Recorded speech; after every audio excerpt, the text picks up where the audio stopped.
Alors le thème du keynote aujourd'hui, c'était l'humain, le cœur de l'innovation. Donc j'avais choisi la forme interrogative, la question, justement parce que ça pose question dans notre société. L'humain est-il encore et toujours au cœur de l'innovation, lui qui met tellement de cœur à l'ouvrage pour innover? Ouais.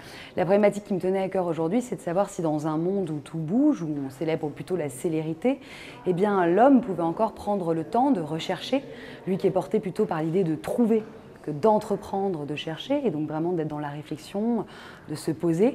Comment finalement l'homme peut-il garder la main sur l'innovation, lui qui ne cesse de la courir et de mettre la main à la pâte, disons, pour produire.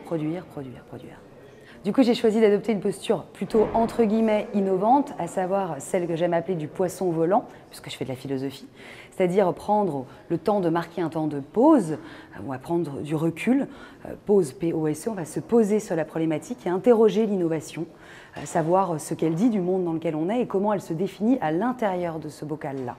Et ce qui me paraissait intéressant, c'est de passer du carnet, le dictionnaire, de la définition que nous avons de l'innovation, à l'incarner, à la façon dont on incarne l'innovation aujourd'hui à l'ère de la célérité. Je pense que oui, aujourd'hui c'est une vraie question, l'innovation, c'est-à-dire qu'est-ce qu'elle sert et jusqu'où on va. Aujourd'hui vous avez des innovations incroyables.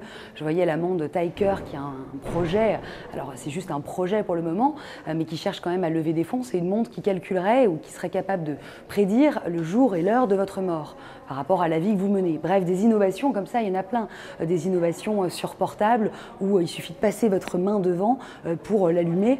On n'a plus besoin de le toucher. Donc on se pose aujourd'hui la question de savoir comment garder la main ou toucher du doigt toutes ces problématiques. Ça me semble assez lié et je crois que l'innovation aujourd'hui gagnerait à ne pas être dans l'ovation du in, de la tendance, mais à en revenir plutôt au in, au préfixe, à renouveler, restaurer. L'innovation, c'est aussi l'art de savoir rompre avec des choses établies, de savoir en revenir à quelque chose. Et je crois que voilà, la philosophie, ce serait l'innovation, se poser des questions sur le sens, l'entreprise de l'innovation, plutôt que l'innovation en entreprise.